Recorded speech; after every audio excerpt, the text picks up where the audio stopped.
Welcome students. पिछले lecture में हमने different type of natural selection के बारे में बात करी।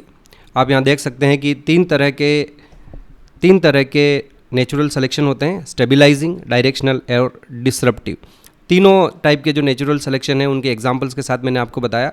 सबसे पहला टाइप जो नेचुरल सिलेक्शन का है वो स्टेबलाइजिंग नेचुरल सिलेक्शन होता है। जैसा कि आप यहाँ देख सकते हैं, स्टेबलाइजिंग नेचुरल सिलेक्शन में जो इंटरमीडिएट कैरेक्टर होता है उसी के काउंट बढ़ने लगते हैं, उसी की फ्रीक्वेंसी बढ़ने लगती है और जो नेचर है वो उन्हीं इंटरमीडिएट कैरेक्टर वाले इंडिविजुअल्स को सपोर्ट करती है, उससे उनकी फिटनेस बढ़ती है, उनकी एडेप्टेबिलिटी बढ़ती है।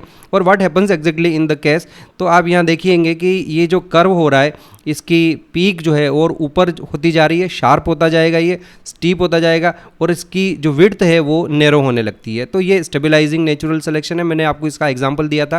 ह्यूमन बेबीज़ में इन्फेंट्स जो जन्म लेते हैं उस समय उनका जो बॉडी वेट होता है, it is a good example of stabilising natural selection. दूसरा एग्जांपल मैंने आपको बताया डायरेक्शनल, और डायरेक्शनल जो हमारा नेचुरल सिलेक्शन होता है उसमें किसी एक साइड में, चाहे राइट साइड के या चाहे लेफ्ट साइड के जो कैरेक्टर्स हैं उनके लिए एनवायरनमेंट फेवरेबल हो जाता है और उनका काउंट बढ़ जाता है। देन तीसरा जो हमने एग्जांपल डिस्कस किया नेचुरल सिलेक्शन का, वो डिसरप्टिव नेचुरल सिलेक्शन है बच्चों। डिसरप्टिव नेचुरल सिलेक्शन में एनवायरनमेंट जो है, दोनों जो एक्सट्रीमिटीज़ है वहाँ पे जो एनिमल्स हैं उनके लिए वो फेवरेबल होने लगता है, तो उनका काउंट बढ़ जाता है, उनकी फ्रीक्वेंसी बढ़ जाती है। और जो इंटरमीडिएट कैरेक्टर वाले हैं उनका काउंट कम होने लगता है। तो इस तरह से हमारा ग्राफ में दो पीक डेवलप हो जाती है। ओके, जो लिम्पेट्स होते हैं उनके शेल के कलर को, उनमें दो कलर वाले शेल्स लिम्पेट्स ज़्यादा मिलते हैं, वाइट कलर वाले, और बिल्कुल डार्क कलर वाले ज़्यादा मिलते हैं, इंटरमीडिएट कलर वाले कम मिलते हैं। तो ये मैंने आपको एग्जाम्पल बताया। तो बच्चों इस तरह से हमारे पास तीन तरह के नेचुरल सिलेक्शन होते हैं, ये हमने पिछले लेक्चर में पढ़ा। आज बच्चों अब हम बात करेंगे एक और थ्योरी इवोल्यूशन की, जिसे हम नाम देंगे म्यूटेशन थ्योरी। और ये जो थ्योरी है ह्यूगो डी व्रीज द्वारा दी गई। ओके, याद करिए आप कि हमारे पास टोटल अब तक तीन थ्योरीज हमने डिस्कस कर ली। सबसे पहले लेमार्क वाली थ्योरी थी। लेमार्क की जो थ्योरी है उसमें इनहेरिटेंस ऑफ एक्वायर्ड कैरेक्टर हमने उसको नाम दिया, और एंड में हमने ये भी बताया कि वो थ्योरी सही नहीं है, उसके जितने भी फैक्ट्स और ऑब्जर्वेशंस थे वो करेक्ट नहीं है। सेकंड थ्योरी हमारी डार्विन की थ्योरी है, नेचुरल सिलेक्शन वाली थ्योरी। काफ़ी लंबी चली, हमने 3-4 लेक्चर्स उसमें स्टडी किए, कई सारे उसके पैरामीटर्स की स्टडी करी और ऑब्जर्वेशन फैक्ट्स हमने सारे देखे, और अल्टीमेटली हमें लगा कि डार्विन की जो थ्योरी है नेचुरल सिलेक्शन की वो बिल्कुल सही है और इवोल्यूशन उसी मेथड से हुआ होगा, नेचुरल सिलेक्शन से डेफिनेटली इवोल्यूशन हुआ होगा। लेकिन आज हमारे पास एक थ्योरी और आती है, mutation theory of Hugo D Vries. बच्चों आपको शायद पता ही होगा, जेनेटिक्स में आपने पढ़ा ही होगा कि जो म्यूटेशंस वर्ड है ये ह्यूगो डी व्रीज द्वारा दिया गया था। He coined the term mutation. Basically उसने म्यूटेशंस की डिस्कवरी करी है। ये वर्ड जो है उन्हीं के द्वारा दिया गया है, और वो एक प्लांट पे काम कर रहा था, ओइनोथेरा लेमार्कियाना नाम का एक प्लांट है बच्चों। कॉमनली इस प्लांट को हम इवनिंग प्रिमरोज प्लांट कहते हैं। वो जब इस प्लांट पर स्टडी कर रहा था तो उसने देखा कि इस प्लांट में कई सारे सडन जेनेटिक चेंजेस आते हैं, और उन्हीं सडन जेनेटिक चेंजेस को उसने म्यूटेशंस नाम दिया। तो बच्चों जब उसने म्यूटेशंस की डिस्कवरी की, और जब he was very much fascinated by the mutations, क्योंकि पहली बार म्यूटेशंस के बारे में इतना इससे पहले किसी को पता ही नहीं था, और उसने ये देखा कि जब म्यूटेशंस होते हैं तो जो ऑर्गेनिजम्स होते हैं उनमें कई सारे जेनेटिक चेंजेस आ जाते हैं, उनके कैरेक्टर्स बिल्कुल डिफरेंट हो जाते हैं, सडनली उनके कैरेक्टर चेंज हो जाते हैं।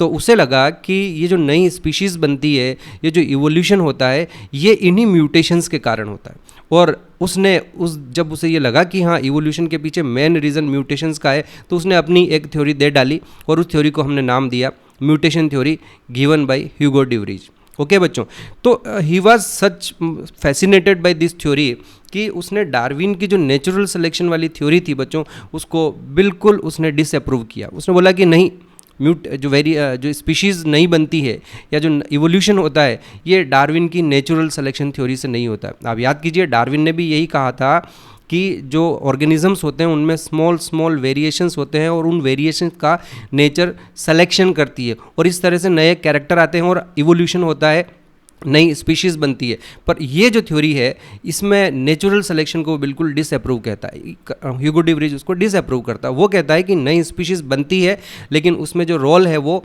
म्यूटेशन का है। वो ये कहता है कि जैसे कोई एक पॉपुलेशन है, उन पॉपुलेशन के मेंबर्स में सडनली म्यूटेशंस हुआ, म्यूटेशन होने से उनमें नया कैरेक्टर आया, और जैसे ही उनमें नया कैरेक्टर आया, सिंगल स्टेप में एक ही बार में म्यूटेशन होने से नई स्पीशीज बन गई। So this was the concept of Hugo de Vries. आप समझ रहे हैं ध्यान से कि उसका ये कहना है कि एक एक झटके में नई स्पीशीज बनती है। On the other hand Darwin ये कहता है कि ऐसे एक झटके में, एक सिंगल स्टेप में नई स्पीशीज़ नहीं बनती, धीरे धीरे उनमें नए नए कैरेक्टर्स एक्यूमुलेट होने लगते हैं और उन कैरेक्टर्स के एक्यूमुलेट होने से ग्रेजुअली इवोल्यूशन होता है।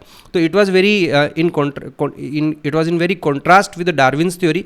और नेचुरल सिलेक्शन के बारे में भी उसने, ह्यूगो डिवरीज ने कहा कि नहीं, नेचुरल सिलेक्शन जैसा कोई चीज़ नहीं होता है, बस सिंपली वन वर्ड आप समझे कि म्यूटेशन होंगे, नए कैरेक्टर्स आएंगे और उन नए कैरेक्टर से नई स्पीशीज़ बन जाएगी। तो देखें हम इसके जो इंपॉर्टेंट पॉइंट्स हैं उन पर थोड़ा ध्यान दें। अब ये जो थ्योरी बता रहा है म्यूटेशन वाली थ्योरी, ये सही है या गलत है? म्यूटेशन से नई स्पीशीज़ बनती है या नहीं बनती है? जब हम म्यूटेशन वाली थ्योरी पढ़ लेंगे ये पूरी, तो उसके एंड में डेफिनेटली हम कंक्लूजन निकालेंगे कि ये थ्योरी सही है या गलत है। पहले उसके जो थ्योरी है उसके कुछ इंपॉर्टेंट पॉइंट्स हम यहाँ स्टडी कर लें। सबसे पहले, mutations are large differences arising suddenly in a population. तो जैसा कि मैंने आपको बताया कि जेनेटिक वेरिएशंस में, जीन्स में म्यूटेशंस होते हैं और म्यूटेशंस होते ही लार्ज डिफरेंसेस आ जाते हैं suddenly in a population. Large differences से मतलब समझ रहे हैं आप, जहाँ ह्यूगो डिवरीज और लेमार्क में, डार्विन में अगर हम कंपेयर करेंगे ना बच्चों, तो ह्यूगो डिवरीज ये कहेगा कि कोई पॉपुलेशन है वाइट रैबिट्स की, और या यूँ समझ लीजिए ब्लैक रैबिट्स की एक कोई पॉपुलेशन है, और सडनली म्यूटेशन से उनमें एक ही बार में वाइट कलर के रैबिट्स डेवलप हो जाएंगे, और फिर बाद में और म्यूटेशन होने के बाद कुछ एक और बड़े बड़े म्यूटेशन हो जाएंगे, और वो जो वाइट वाला जो रैबिट है वो एक नई स्पीशीज़ में कन्वर्ट हो जाएगा। Is that clear? On the other and Darwin ये कहेगा कि पॉपुलेशन में ऐसे एकदम से वाइट और ब्लैक रैबिट्स नहीं होंगे, there would be a range of colours. कुछ डार्क कलर के रैबिट्स होंगे, कुछ कम डार्क होंगे, लाइट होंगे, फिर कुछ एकदम वाइट कलर के आसपास वाले रैबिट्स होंगे। फिर हो सकता है कि एनवायरनमेंट वहाँ पर इस तरह से चेंज हो, इस तरह से फेवरेबल होने लगे एनवायरनमेंट कि वो वाइट रैबिट्स के लिए फेवरेबल होने लगे, तो वाइट रैबिट्स का नेचुरल सिलेक्शन होगा। पॉपुलेशन से धीरे धीरे ब्लैक रैबिट जो है वो डिसअपियर हो जाएंगे और वो पॉपुलेशन वाइट रैबिट्स में कन्वर्ट हो जाएगी। तो इस तरह का फिनोमिना डार्विन के अकॉर्डिंगली चलेगा। On the other hand Hugo de Vries कह रहा है कि नहीं, ऐसा नहीं होगा, वहाँ ब्लैक कलर के रैबिट्स हैं, उन्हीं में म्यूटेशन के कारण एक वाइट कलर का रैबिट पैदा हो जाएगा एक ही बार में। इसका मतलब ये हो गया कि जो इंटरमीडिएट कलर्स होने चाहिए, है ना, थोड़ा सा लाइट होता है फिर और लाइट होता जाएगा और लाइट, ये इंटरमीडिएट कलर्स वाला कॉन्सेप्ट जो होगा वो ह्यूगो डिवरीज की थ्योरी में नहीं लगेगा, है ना। यहाँ जो वेरिएशंस होंगे वो डिसकंटिन्यूअस वेरिएशन होंगे। डार्विन के जो वेरिएशंस थे वो कंटिन्यूअस वेरिएशन है, म्यूटेशंस जो होते हैं वो डिसकंटिन्यूअस वेरिएशन होते हैं। मतलब सिर्फ उनमें 2 या 3 फॉर्म मिलेगी, एकदम ब्लैक एक बीच का मान लो हो गया तो वो ठीक है, नहीं तो फिर ब्लैक और वाइट 2 ही इस तरह के कलर्स मिलेंगे। तो आप समझने की कोशिश कीजिए कि जो ह्यूगो डिवरीज के वेरिएशंस हैं वो बिल्कुल डिस्क्रीट वेरिएशन है, डिसकंटिन्यूअस वेरिएशन है, और उनमें इंटरमीडिएट स्टेजेस नहीं मिलेगी। सडनली एकदम म्यूटेशन होगा, जेनेटिक चेंज होगा और एक नया कैरेक्टर अपीयर हो जाएगा। ओके तो उसने यही कहा म्यूटेशंस के बारे में, उसको म्यूटेशन को उसने डिफाइन किया, and then he said mutation causes evolution and not the minor variations. जो heritable minor variations, continuous variation जिनके बारे में डार्विन ने बात की थी, बोले कि उस तरह के वेरिएशन से इवोल्यूशन नहीं होता है। So I repeat what he is saying, mutation causes evolution and not the minor variation that Darwin talked about. तो देखिए डार्विन ने पूरे 50-60 साल तक काम किया, उसने अपनी थ्योरी दी, पूरी दुनिया में कई लोगों ने उसकी थ्योरी को एक्सेप्ट किया, और 1900 के बाद जो पहला 10 साल थे, उन्हीं 10 सालों में ह्यूगो डिवरीज ने अपनी म्यूटेशन थ्योरी दी। ये वही टाइम था जब ह्यूगो डिवरीज ने, आपको ध्यान होगा, इसने मेंडल्स के लॉ की भी रीडिस्कवरी की थी। 3 साइंटिस्ट हैं, ह्यूगो डिवरीज, एरिक वॉन शेरमैक और कार्ल कोरेंस, उन तीनों ने 1901 में जो हमारा मेंडल था उसकी थ्योरी को रीडिस्कवर भी किया था। और उस पहले 10 साल 1901 से लेकर 1910 के बीच में ये सारा कॉन्सेप्ट जो है बिल्कुल चेंज हुआ। इस तरह से ह्यूगो डिवरीज ने अपनी थ्योरी दे दी और डार्विन को इन्होंने डिसअप्रूव करने की कोशिश की। एक बार हम कंपेयर करें डार्विन के वेरिएशंस में और ह्यूगो डिवरीज के वेरिएशंस में, देखिए आप, जो डार्विनियन वेरिएशंस हैं, मैं बार बार आपको बता रहा हूँ, वो स्मॉल वेरिएशंस होते हैं और डायरेक्शनल वेरिएशंस होते हैं। स्मॉल और डायरेक्शनल, डायरेक्शनल का क्या मीनिंग है मैं अपने पिछले लेक्चर्स में आपको एक्सप्लेन कर चुका हूँ कि किसी एक पर्टिकुलर डायरेक्शन में जब इवोल्यूशन होता है तो वो जो कैरेक्टर हैं उसी डायरेक्शन में चेंज होने लगते हैं, तो उसे हम डायरेक्शनल वेरिएशन कहते हैं। जैसे हाइट है तो लो से एकदम धीरे धीरे बढ़ती जाएगी, या स्किन का कलर हो गया, ये सारे डायरेक्शनल वेरिएशंस होते हैं। ओके, ह्यूगो डिवरीज के जो वेरिएशंस थे जो म्यूटेशंस के कारण आते हैं, उसने कहा कि mutations are random and directionless. तो this is very important point.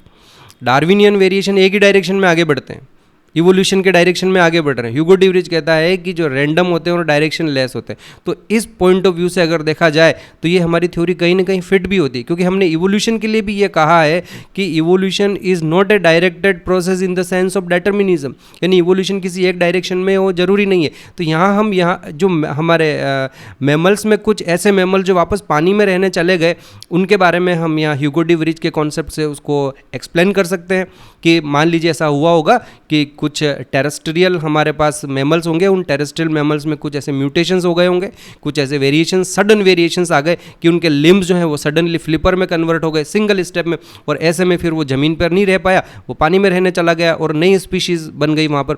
तो इस तरह से किसी भी डायरेक्शन में हो सकता है, इट इज़ नॉट नेसेसरी। और ये बात तो हमारी सही भी है बच्चों कि म्यूटेशन कभी भी डायरेक्शनल नहीं होता है, वो तो रैंडम प्रोसेस है, और इवन म्यूटेशंस भी इसी तरह से रैंडम हो रहे हैं। तो ये बात यहाँ हमको लगता है कि जो ह्यूगो डिवरीज कह रहा है वो सही कह रहा है। Okay, so mutations are random and directionless, discontinuous होते हैं, एक किसी ऐसे एक रेंज नहीं बनेगी, एक ग्रेजुअल में नहीं चलेगा। Okay, this variation discontinuous variations होते हैं एंड नो इंटरमीडिएट स्टेज। तो आप ध्यान दें कि यहाँ पर जो ह्यूगो डिवरीज के वेरिएशंस हैं, म्यूटेशन के कारण जो वेरिएशंस आ रहे हैं, उनमें इंटरमीडिएट स्टेज नहीं मिलेगा। Okay, and then very interesting statement, mutations are jerky. Jerky का मतलब हो गया कि एक झटके में झर्क लगेगा और एक कैरेक्टर की जगह, एक फिनोटाइप की जगह एक पूरा दूसरा नया फिनोटाइप हो जाएगा। एक एनिमल जो अभी कैसा दिखाई दे रहा है, म्यूटेशन के बाद एकदम से डिफरेंट दिखाई देने लगेगा। And can appear in all direction. तो मैंने जैसे कि मैं बता रहा है कि डायरेक्शन लेस होते हैं, किसी भी डायरेक्शन में म्यूटेशन हो सकते हैं, किसी भी डायरेक्शन में नया कैरेक्टर आ सकता है, अच्छा भी आ सकता है, बुरा भी आ सकता है। ओके, ऑन द एक और हमारे पास यहाँ कंपेरिजन है। According to Darwin evolution was gradual process, है ना, धीरे धीरे स्टेप बाय स्टेप होता जाएगा। On the other hand Hugo de Vries के अकॉर्डिंगली इवोल्यूशन, नई स्पीशीज बनने का जो प्रोसेस है वो ग्रेजुअल नहीं होता, एक ही स्टेप में, सिंगल स्टेप म्यूटेशन हुआ, नया कैरेक्टर आया और एकदम से स्पीशीज चेंज हो गई। तो according to Hugo de Vries mutation caused speciation, mutation के कारण स्पीशीज़ बनती है, एक ही झटके में बनती है, सिंगल स्टेप में बनती है, और उसके अकॉर्डिंगली जो नई स्पीशीज़ बनने का प्रोसेस है बच्चों, यहाँ एक बड़ी ही इंपॉर्टेंट टर्म दे रखी है, saltation. According to Hugo de Vries जो म्यूटेशन होने के बाद नए कैरेक्टर आते हैं और सिंगल स्टेप लार्ज म्यूटेशन जो होते हैं जिनसे नई स्पीशीज़ बन जाती है, उस प्रोसेस को उसने साल्टेशन कहा। अब याद करो, मैं अपनी क्लास में कई बार आपको बता चुका हूँ, साल्टेटरी लोकोमोशन। यू नो, कुछ एनिमल्स ऐसे होते हैं जो जंप करते हैं, कूद कूद कर चलते हैं या कूद कूद कर दौड़ते हैं। ऐसे एनिमल्स का जो लोकोमोशन होता है उसको हम साल्टेटरी लोकोमोशन कहते हैं। जैसे हिरण है, रैबिट है, ये दौड़ते समय छलांगे लगाते हैं। तो जो एनिमल छलांग लगाता है उन एनिमल्स के लिए हम वर्ड यूज़ करते हैं saltatory locomotion. Is that clear? आपको याद होगा, मैंने न्यूरॉन्स आपको पढ़ाया, तो उसमें भी जब एक्शन पोटेंशियल एक नोड ऑफ रेनवियर से जंप करके सीधे अगले नोड ऑफ रेनवियर पर पहुंचता है, तो वहाँ पे भी हम एक वर्ड यूज़ करते हैं साल्टेटरी कंडक्शन। ओके, तो जब भी कभी कोई मूवमेंट जंप लगा रहा है तो हम उसके लिए वर्ड यूज़ करते हैं साल्टेशन। तो यहाँ पर भी ह्यूगो डिवरीज के अनुसार नई स्पीशीज बनने का जो प्रोसेस है उसको हमने साल्टेशन कहा है। ये क्वेश्चन बड़ा ही इंपॉर्टेंट है, ह्यूगो डिवरीज ने ये वर्ड यूज़ किया है साल्टेशन, और एग्जाम में ये क्वेश्चन आया हुआ है। तो ये साल्टेशन वर्ड किसके द्वारा यूज़ किया गया? साल्टेशन वर्ड जो है वो ह्यूगो डिवरीज ने यूज़ किया है। आप समझ रहे होंगे कि हम साल्टेशन वर्ड यूज़ क्यों करें, क्योंकि अकॉर्डिंग टू डार्विन एक धीरे धीरे धीरे धीरे धीरे धीरे कोई चेंजेस आएंगे और नई स्पीशीज़ बनेगी। ओके, यानी कि अगर हम बात करें जिराफ की लंबी नेक का बनना ह्यूगो डिवरीज के केस में, तो ह्यूगो डिवरीज यही कहेगा कि सारे जिराफ छोटी गर्दन वाले थे और एक बार किसी एक जनरेशन में म्यूटेशन हुआ और जिराफ की गर्दन एक ही स्टेप में एकदम से लंबी हो गई। ओके, बीच में कोई इंटरमीडिएट स्टेजेस नहीं आई है। तो इस तरह का जो इस तरह के से जो नई स्पीशीज़ बनती है बच्चों, उसे हम साल्टेशन कहते हैं। सिंगल स्टेप लार्ज म्यूटेशंस होते हैं और इनकी वजह से नई स्पीशीज़ बनती है। तो this concept was given by Hugo de Vries कि इस तरह से नई स्पीशीज़ बनती है। याद रखें, नेचुरल सिलेक्शन की बात ह्यूगो डिवरीज नहीं करता है, वो सिर्फ ये कहता है कि नया म्यूटेशन हुआ, नया कैरेक्टर आया और नई स्पीशीज़ बन गई। ओके, अब ह्यूगो डिवरीज के फेवर में कई लोगों ने आर्ग्यूमेंट्स दिए, उन्होंने अपने स्टेटमेंट दिए और ये प्रूव करने की कोशिश करी कि हाँ, ह्यूगो डिवरीज इज़ करेक्ट। जैसे एक स्टेटमेंट यहाँ है, mutations are actually mutations are actually the source of all variation and fountain head of evolution. Very good, बहुत सही लिखा हुआ है कि इवन जो डार्विनियन वेरिएशंस थे, ध्यान से समझना आप इस बात को, कि डार्विन ने भी वेरिएशंस के बारे में बात की। और मैं आपको एक बात बता देता हूँ बच्चों कि जो वेरिएशंस होते हैं उनका अल्टीमेट सोर्स बेसिकली म्यूटेशंस ही होते हैं। और ठीक है, डार्विन के टाइम पर म्यूटेशंस की डिस्कवरी नहीं हुई थी। इवन डार्विन ने भी पॉपुलेशन में कई म्यूटेशंस देखे थे, उसने ऑब्जर्व किए थे, लेकिन पता नहीं क्यों उसने, इवन मेंडल भी बाद में जाकर, तो मेंडल भी आ चुका था और मेंडल ने भी फैक्टर्स, जो मेंडलियन फैक्टर्स थे, मेंडल को भी जीन्स के बारे में नहीं पता था लेकिन उसको फैक्टर्स के बारे में पता था, तो मेंडल के फैक्टर्स के बारे में भी डार्विन को पता था और उसने खुद ने पॉपुलेशन में कई बार ऐसे वेरिएशंस देखे थे, सडन वेरिएशन, डिसकंटिन्यूअस वेरिएशन जो सडनली पैदा हो जाते हैं, जो म्यूटेशंस के कारण होते हैं, वो उसने भी ऑब्जर्व किए थे, लेकिन पता नहीं उसने उनको इग्नोर किया और उनको ज़्यादा वेटेज नहीं दिया। डार्विन ने जो ज़्यादा वेटेज दिया वो कंटिन्यूअस वेरिएशन, जो स्मॉल वेरिएशंस होते हैं उनके ऊपर उसने ज़्यादा वेटेज दिया और कहा कि उसी के कारण नेचुरल सिलेक्शन होता है और नई स्पीशीज़ बनती है। ओके, तो यहाँ ये स्टेटमेंट जो इसका ह्यूगो डी वृज का है, और यहाँ कई लोगों ने कहा कि mutations are actually the source of all variation and fountain head of evolution. तो ये स्टेटमेंट बिल्कुल सही है और इससे हमें लगता है कि जो ह्यूगो डी वृज की थ्योरी है वो काफ़ी कुछ सही है। Then mutation can explain both progressive and retrogressive evolution. See, अभी मैंने थोड़ी देर पहले बताया ऊपर ह्यूगो डी वृज के केस में, यहाँ हम कहते हैं कि mutations are directionless. Okay, Darwin जब बात करता है नेचुरल सिलेक्शन की तो वो कहता है कि evolution is a directional process और वो आगे की ओर ही होगा, यानी कि म्यूटेशन इवोल्यूशन जो होगा वो हमेशा प्रोग्रेसिव होगा। और इसीलिए जब डार्विन से पूछा गया कि कोई ऑर्गन धीरे धीरे डेवलप होते हुए all of sudden vestigial organ में क्यों कन्वर्ट हो जाता है, तो बेसिकली वो इस बात का कोई जवाब नहीं दे पाया। अब जब ह्यूगो डी वृज से पूछा गया तो ह्यूगो डी वृज अपनी थ्योरी में बड़ी आसानी से एक्सप्लेन करता है कि कई बार म्यूटेशन होते हैं जो यूज़फुल होते हैं तो उससे इवोल्यूशन आगे की ओर बढ़ता है, प्रोग्रेसिव होता है, और कई बार म्यूटेशन हार्मफुल भी हो जाते हैं या ऐसे म्यूटेशन भी हो जाते हैं जिससे कोई functional organ suddenly non functional organ में कन्वर्ट हो जाएगा, तो इस तरह की इवोल्यूशन को फिर हम रिट्रोग्रेसिव इवोल्यूशन कहेंगे। तो अगर हम म्यूटेशन की थ्योरी की बात करें तो हम प्रोग्रेसिव इवोल्यूशन को भी एक्सप्लेन कर सकते हैं और रिट्रोग्रेसिव इवोल्यूशन को भी एक्सप्लेन कर सकते हैं। तो these are the two statement in favour of Hugo de Vries. लेकिन कई लोग ऐसे भी आए जो म्यूटेशनल थ्योरी को अपोज करते हैं। ओके, उसमें से सबसे पहला आर्ग्यूमेंट तो यही रहता है कि natural mutations are not very common, कि जितनी डाइवर्सिटी जनरेट हो चुकी है, जितनी स्पीशीज प्लांट की और एनिमल्स की जनरेट हुई है, उसके अकॉर्डिंगली जो सिर्फ म्यूटेशन की वजह से ही अगर इवोल्यूशन होता है तो नेचुरल म्यूटेशन इतने ज़्यादा कॉमन नहीं होते हैं, कभी कभार ही म्यूटेशंस होते हैं। दूसरा, म्यूटेशंस आर नॉर्मली रेसेसिव। दूसरा ये भी एक इंपॉर्टेंट पॉइंट है कि जो नए म्यूटेशंस होते हैं बच्चों, वो डोमिनेंट नहीं होते हैं, वो रेसेसिव होते हैं। तो रेसेसिव होने के कारण म्यूटेशंस अपने आप को एक्सप्रेस ही नहीं कर पाएंगे। जब म्यूटेशंस अपने आप को एक्सप्रेस ही नहीं कर पाएंगे तो फिर नए कैरेक्टर्स कैसे डेवलप होंगे। तो this was against the theory of Hugo de Vries. Mutation theory के अगेंस्ट में ये भी जाता है एक स्टेटमेंट। और दूसरा, म्यूटेशन की जो थ्योरी है वो मिमिक्री या को इवोल्यूशन जैसे प्रोसेस को एक्सप्लेन नहीं करती। मिमिक्री जैसे कि हम बात करें बच्चों, आपको मैंने थोड़े टाइम पहले मोथ के बारे में बताया, बिस्टन बिटुलेरिया जो पेपर्ड मोथ है। आपने देखा था कि उसमें जो मोथ है उसका कलर वाइट होता है और वो वाइट बैकग्राउंड में छुप जाता है। आपने कई बार ऐसे इंसेक्ट्स के बारे में, जैसे लीफ इंसेक्ट्स होता है, स्टिक इंसेक्ट्स होते हैं, कई सारे ऐसे एनिमल है, हमारे कैमिलियन होते हैं, कई सारे ऐसे एनिमल होते हैं जो अपने आप को अपने बैकग्राउंड में बहुत अच्छे से कैमोफ्लेज करके छुपा लेते हैं। तो ये जो, इसको मिमिक्री कहते हैं इस प्रोसेस को। ओके, और इस मिमिक्री को हम म्यूटेशन से एक्सप्लेन नहीं कर सकते। आप भाई कैसे एक्सप्लेन करोगे कि किसी एनिमल में म्यूटेशन हुआ और वो अपने बैकग्राउंड के अकॉर्डिंगली उसने अपना कलर बना लिया? तो इट इज़ वेरी डिफिकल्ट, हम ऐसा एक्सप्लेन नहीं कर सकते, क्योंकि ऐसा पॉसिबिलिटी नहीं होता है कि ऐसा म्यूटेशन होगा कि उसका शेप जो है उसके सराउंडिंग के अकॉर्डिंगली चेंज हो जाएगा। हाँ, mimicry can easily B explain by the means of natural selection. तो नेचुरल सिलेक्शन से आप मिमिक्री को बहुत अच्छे से एक्सप्लेन कर सकते हो। And there is another interesting point यहाँ जो मैं आपको दिखाई दे रहा है, को इवोल्यूशन। दो स्पीशीज़ जो एक दूसरे के ऊपर डिपेंडेंट होती है, उनमें ऐसे कैरेक्टर होते हैं कि वो एक दूसरे के ऊपर डिपेंडेंट बनी रहती है और उनमें ग्रेजुअल चेंजेस आते रहते हैं। इसको को इवोल्यूशन कहते हैं बच्चों। और को इवोल्यूशन को भी हम म्यूटेशनल थ्योरी से एक्सप्लेन नहीं कर सकते। देखो, मैं आपको एक एग्जाम्पल देता हूँ को इवोल्यूशन का। I have a very good photograph here. ये देखिए बच्चों, हमारे पास यहाँ एक प्लांट है और इस प्लांट में यहाँ पर ये देखिए हमारे पास एक फ्लावरिंग प्लांट है, ये ऑर्किड है कोई ना कोई। और इस ऑर्किड के ऊपर ये फ्लावर्स लग रहे हैं और इन फ्लावर्स के साथ आप ये देख सकते हो कि लंबी सी ट्यूब लगी हुई है। ये इनकी नेक्टरीज है, यानी कि इनमें इनका नेक्टर बनता है। और ये जो ऑर्किड हैं ये बेसिकली इनमें पोलन ग्रेन का जो पोलिनेशन होता है वो मोथ्स के थ्रू होता है। अब आपको यहाँ एक मोथ दिखाई दे रहा है और आपको इसकी ये जो प्रोबोसिस दिखाई दे रही है, ये काफ़ी लंबी प्रोबोसिस है। ये फोटोग्राफ आपको शायद छोटा लग रहा होगा, लेकिन मैं आपको बता दूं कि इसकी ये जो नेक्टरीज है ये लगभग 1 फीट लंबी है और इसकी ये जो प्रोबोसिस है वो भी 1 फीट लंबी है। अब ज़रा सोचिए, और ये मेडागास्कर जो हमारा नॉर्थ और साउथ अमेरिका का जंक्शन है, मेडागास्कर जहाँ है वहाँ पर ये ऑर्किड पाया जाता है और ये मोथ भी वहीं पाया जाता है। इस मोथ के बारे में एक बड़ी ही इंटरेस्टिंग कहानी है।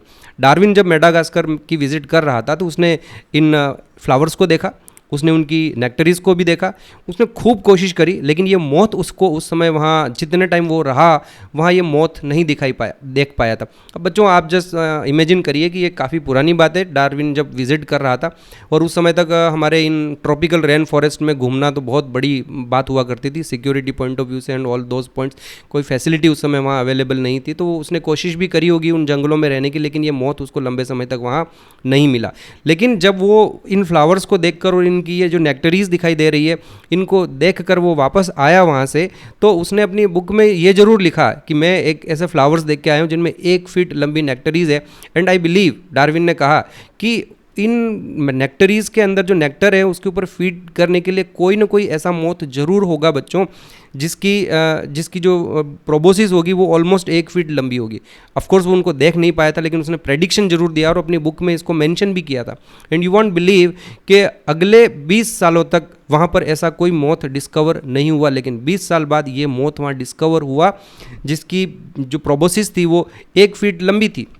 और इसमें आगे इंटरेस्टिंग फैक्ट है बच्चों, ये मोथ तो वहाँ मिल गया, लेकिन कई सारे साइंटिस्ट को ये नहीं पता चल पाया कि ये मोथ रियली इन फ्लावर्स के ऊपर फीड करता है, इनमें पॉलिनेशन करता है या नहीं करता है। तो काफ़ी सारे साइंटिस्ट वहाँ गए, उन्होंने डिस्कवरी अपनी चालू रखी, लेकिन ये क्योंकि रात को फीड करता है लंबे समय तक ये पता नहीं चल पाया, ना कोई फोटोग्राफिक एविडेंस मिला, ना कुछ किसी ने रियल में उसको देखा कि ये उनके ऊपर फीड कर रहा है या नहीं कर रहा है। 1992 में जाके, 1992 बहुत बड़े ज़्यादा पुरानी बात नहीं है बच्चों, रिसेंटली, यानी कि लगभग डार्विन के 125 सालों के बाद ये पहली बार फोटोग्राफ आया कि रियल में ये मोथ जो है उन फ्लावर्स के ऊपर फीड करता है। और क्योंकि यहाँ डार्विन का प्रेडिक्शन सही निकलता है तो इसकी स्पीशीज़ के नेम के एड में इसको डार्विन मोथ भी कहते हैं, और इसको स्पीशीज़ में प्रेडेंशिया ऐसा करके एक वर्ड एग्जैक्टली मुझे अभी याद नहीं है, लेकिन मैं आपको बता रहा हूँ कि डार्विन का प्रेडिक्शन था, इसलिए इस मोथ की स्पीशीज़ के नाम में प्रेडेंशिया वर्ड भी आता है। ओके, प्रेडिक्टेरिया ऐसा कुछ इसका वर्ड आता है। एनीवे, तो ये तो एक इंटरेस्टिंग फैक्ट हो गया। अब मैं आपको ये समझाऊं कि ये चीज़ें कैसे हुई होगी। ओके, ये आप इसको म्यूटेशन से एक्सप्लेन नहीं कर सकते हो। जरा सोचिए, एक एग्जांपल लेते हैं कि ये फ्लावर है, उस फ्लावर में सडनली एक सिंगल स्टेप म्यूटेशन हुआ होगा और उस म्यूटेशन से इसकी एक लंबी सी नेक्टरी बन गई होगी। चलो इतना तक तो हम मान सकते हैं कि म्यूटेशन से नया कैरेक्टर आ जाता है। जिस समय ये लंबी नेक्टरी नहीं थी उस समय इस मोथ की प्रोबोसिस भी छोटी रही होगी और ये मोथ इसके ऊपर फीड कर रहा होगा।